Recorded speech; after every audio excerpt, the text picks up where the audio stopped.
وبركاته. احنا والله احنا مجموعه شباب في باريس من الجاليه المصريه، وان شاء الله يعني حبينا نأيد فضيله الشيخ الاستاذ حازم صلاح ابو اسماعيل. معانا اخونا محمد العربي واخونا محمد مصطفى. ان شاء الله يعني نتمنى ان يكون رئيس لمصر باذن الله، وربنا يوفقه وربنا يكرمه. وان شاء الله انا هترك اخواتي برضه يقولوا برضه رايهم في فضيله الشيخ حازم يعني، وربنا يسهل الحال ان شاء الله. اخويا محمد العربي هيقول ان شاء الله راي فضيله الشيخ حازم، وان شاء الله كلنا ننتخب من هنا يعني. وانا والله يعني بضم رايي برضك لاخويا ايهاب، لان يعني من اكتر الناس اللي شفت البرامج بتاعتها ناجحه كان فضيله الشيخ حازم صلاح ابو اسماعيل، الانسان اللي هو نادر انك تشوف واحد زيه، اللي طرح برامجه قدام الدنيا كلها من غير ما يخاف من مشير طنطاوي او من مبارك. واتفرجت برضك على سيرته قبل الثورات والكلام ده، فعرفت برضك ان هو انسان يعني عاوز يتمنى الخير لمصر.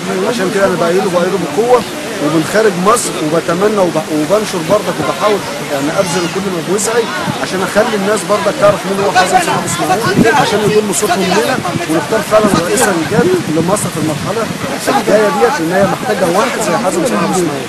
وبرضك محمد برضك اخ لنا برضك عاوز يقول رايه برضك الاستاذ حازم صلاح ابو اسماعيل. بسم الله الرحمن الرحيم. السلام عليكم ورحمه محمد مصطفى من فرنسا. احنا ما كناش نعرف الشيخ حازم قبل ما يظهر في الاعلام وقبل الثوره وقبل الكلام دوت، بس لما عرفناه وقرينا عنه شويه وشفنا له مواقف، بصراحه البرنامج بتاعه كويس جدا جدا جدا، والبلد مش هتقوم الا بايد الشباب. هو احلى حاجه كل واحد يشغل الشباب وعايز يعمل مشاريع، والبلد هتقوم بكده بالصناعه وبالشغل وبالعمل وبالزراعه وبكل شيء. فاحنا شايفين ان هو يعني انسب واحد ان هو يكون يعني رئيس لمصر.